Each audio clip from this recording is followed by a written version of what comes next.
a lot of people who do not understand how game dev work in the background, which I don't blame anyone for this.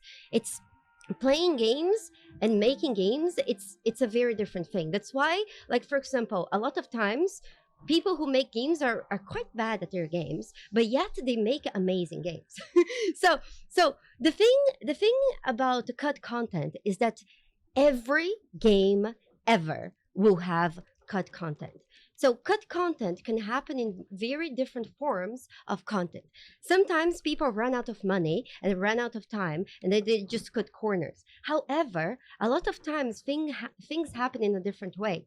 Like, for example, you have an idea of doing a quest or doing an area in a certain way, but then you realize that that quest and that idea could be executed better in a different way.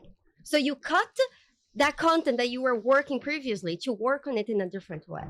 And a lot that happened in Baldur's Gate, it was mostly towards that. Because it was, if it was without time and without money, they would have already re-added it to the game. So a lot of this cut content that people talk about in the terms of Baldur's Gate, it's basic content that got transformed into something else in other parts of the game. Does that make sense? Also, games have a different perspective on this. For example, cut content not necessarily is a bad thing.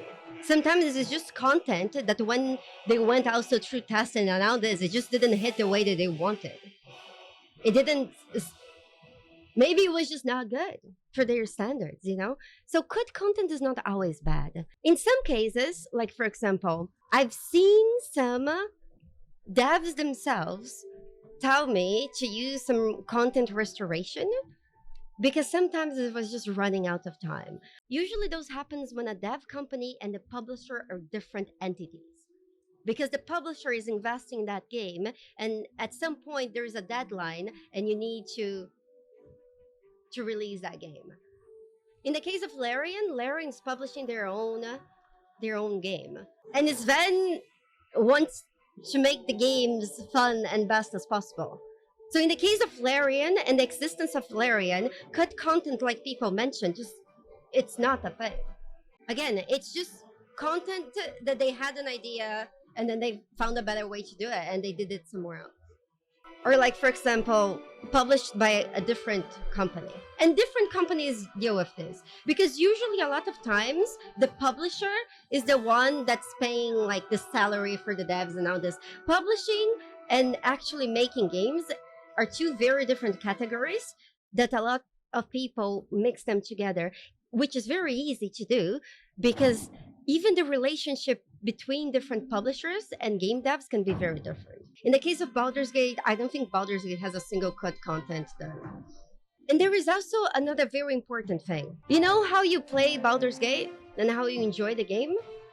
At some point, somebody in the project needs to stop creative people from creating new things. Or you're just going to have a feature creep. Like, for example, Star Citizen.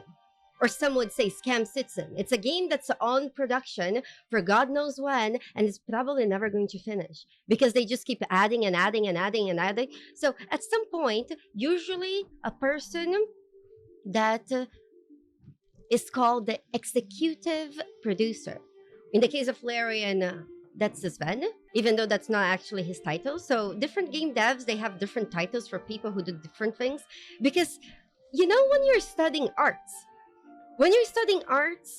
or like how to make a text, there's like a way that you start your text. There is a formula when you make a movie, when you make a painting, there is usually a routine that tells you what's the best way to start something.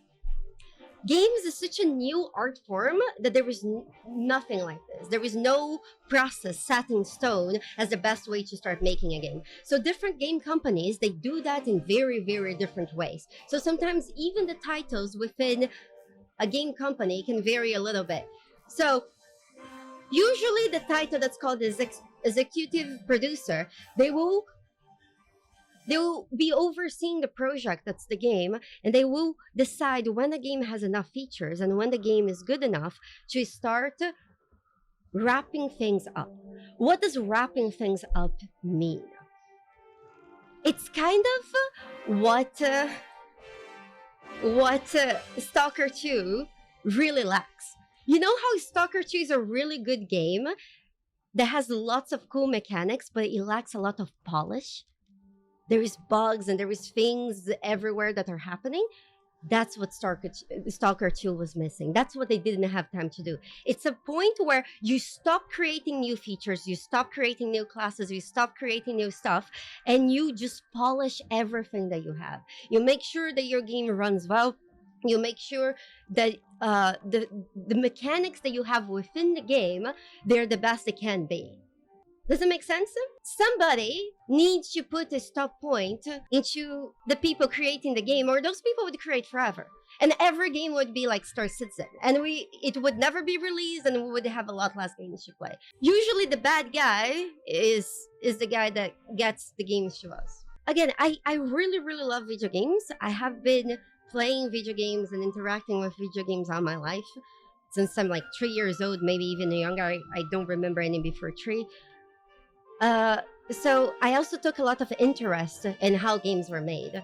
And I spent a lot of my free time learning the process. And I have met quite a number of different devs from completely different companies.